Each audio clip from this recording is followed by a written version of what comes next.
नमस्ते। कैसे हो आप लोग? अब ट्रंप भाई साहब H1B वीजा के पीछे लग गए हैं, जो लगभग 71% भारतीय ही होल्ड करते हैं।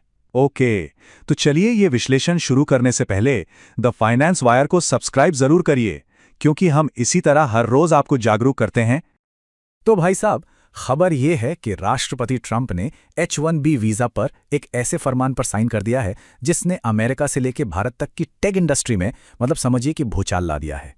ये एक ऐसा झटका है जिसकी किसी ने कल्पना भी नहीं की थी और इसने रातों रात हजारों लोगों और बड़ी बड़ी कंपनियों की सारी प्लानिंग पर पानी फेर दिया है। जी हां, आपने सही सुना, $1 लाख। यही है H1B वीजा की नई चौंकाने वाली सालाना फीस।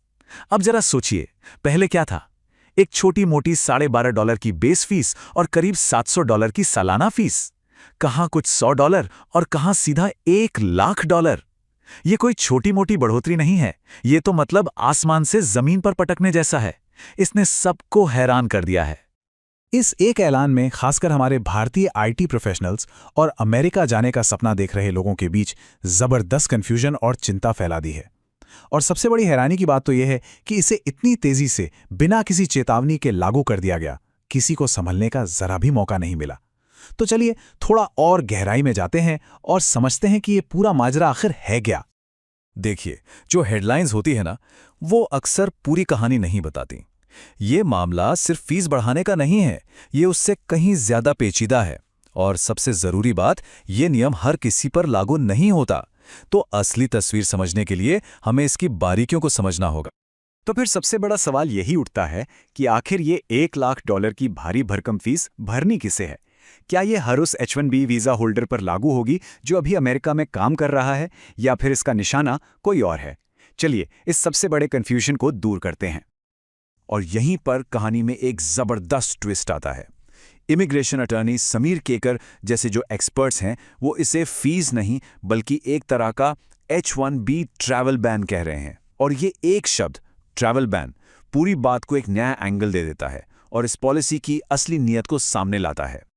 तो ये ट्रैवल बैन आखिर काम कैसे करता है? बहुत सिंपल है। मान लीजिए कोई H1B वीजा होल्डर अभी अमेरिका से बाहर है, शायद भारत में छुट्टियां मना रहा है। अब उसे काम के लिए अमेरिका वापस जाना है, तो उसकी कंपनी को उसे वापस बुलाने के लिए $1 लाख चुकाने होंगे। और ये फीस भी सिर्फ 1 साल की यात्रा के लिए ही वैलिड होगी। तो मतलब साफ है, ये नियम उन लोगों पर नहीं है जो पहले से अमेरिका में हैं, बल्कि उन लोगों को टारगेट कर रहा है जो बाहर से अंदर आना चाहते हैं। लेकिन सवाल यह है कि भाई इतनी सख्त और चौंकाने वाली पॉलिसी लाने की जरूरत ही क्या पड़ी? इसके पीछे जो तर्क दिए जा रहे हैं ना, वो भी बिल्कुल एक सिक्के के दो पहलुओं की तरह हैं। चलिए दोनों साइड की कहानी सुनते हैं। ट्रंप एडमिनिस्ट्रेशन का ऑफिशियल स्टैंड उनकी अमेरिका फर्स्ट पॉलिसी पर टिका है। वो कहते हैं कि इसका मकसद अमेरिकी कर्मचारियों की जॉब्स को बचाना है। उनका सोचना है कि जब फीस इतनी ज्यादा होगी तो कंपनियां सिर्फ उन्हीं लोगों को हायर करेंगी जो सच में असाधारण हों, जिन्हें कोई अमेरिकी रिप्लेस ना कर सके। मतलब सिर्फ best of the best talent he America आए। लेकिन दूसरी तरफ कांग्रेसमैन राजा कृष्णमूर्ति जैसे नेता और टेक इंडस्ट्री के दिग्गज इसका जोरदार विरोध कर रहे हैं। उनका मानना है कि ये एक लापरवाही भरा कदम है जो अमेरिका को उन स्किल्ड वर्कर से दूर कर देगा जिन्होंने सालों से अमेरिकी इकोनॉमी को मजबूत बनाया है और सिलिकॉन वैली को सिलिकॉन वैली बनाया है। तो संक्षेप में, एक तरफ सरकार का लक्ष्य है हायर अमेरिकन को बढ़ावा देना, तो वहीं आलोचकों को डर है कि ये पॉलिसी असल में अमेरिकी कंपनियों को ही डुबो देगी, उनकी टेक्नोलॉजिकल लीडरशिप को खत्म कर देगी और एक आर्थिक अस्थिरता पैदा करेगी, क्योंकि टैलेंट और इनोवेशन वो किसी एक देश की सीमाओं में बंधकर नहीं रहते। चलिए अब तर्कों और बहसों से हटके जमीनी हकीकत पर आते हैं। इस एक ऐलान का फौरी तौर पर असल में क्या असर हुआ है, खासकर हमारे भारतीय आईटी सेक्टर और स्टॉक मार्केट पर? ये समझने के लिए कि इसकी सबसे ज्यादा मार भारत पर क्यों पड़ रही है, ये चार्ट देखिए।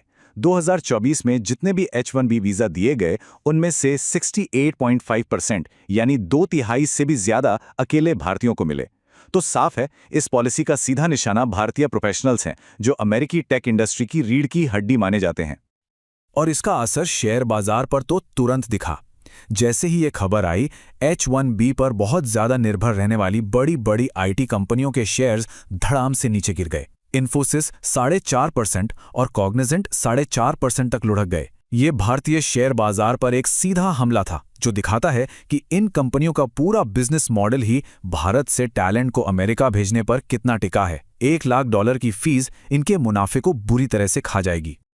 अब जरा दूर की सोचते हैं, क्या लंबे समय में ये पॉलिसी अपना मकसद पूरा कर पाएगी या फिर ये दुनिया के बेस्ट टैलेंट को अमेरिका से दूर किसी और देश की तरफ धकेल देगी?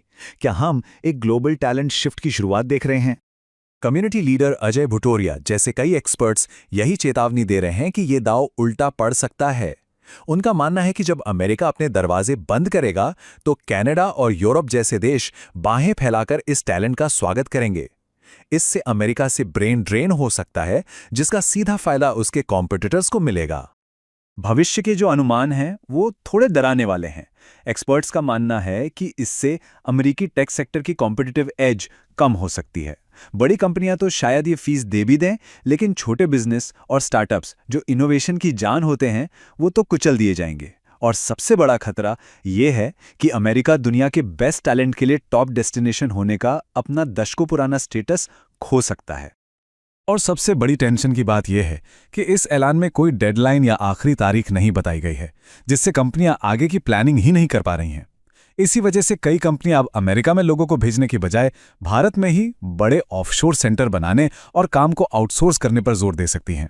मतलब काम तो अमेरिकी प्रोजेक्ट पर होगा, लेकिन अमेरिका की धरती पर नहीं। वैसे इस पूरे मामले पर तेज अपडेट्स के लिए हमारे कम्युनिटी पोस्ट पर जरूर नजर रखिएगा, क्योंकि वहां हम आपको जानकारी बहुत तेजी से दे सकते हैं। तो ये पूरा विश्लेषण हमें एक बड़े सवाल पर लाकर खड़ा कर देता है। इस पॉलिसी का सबसे संभावित नतीजा क्या होगा? क्या इससे सच में अमेरिकी वर्कर्स के लिए ज़्यादा नौकरियां पैदा होंगी, ऑप्शन ए, या फिर इससे अमेरिकी टेक इनोवेशन में गिरावट आएगी, ऑप्शन बी? हमें कमेंट्स में ऑप्शन ए या बी लिखकर अपनी राय ज़रूर बताइएगा। हमें आपके जवाब का इंतज़ार रहेगा। और ऐसे ही जानकारी से भरपूर विश्लेषण के लिए द फाइनेंस वायर को सब्सक्राइब करना बिल्कुल मत भूलिएगा। नमस्ते।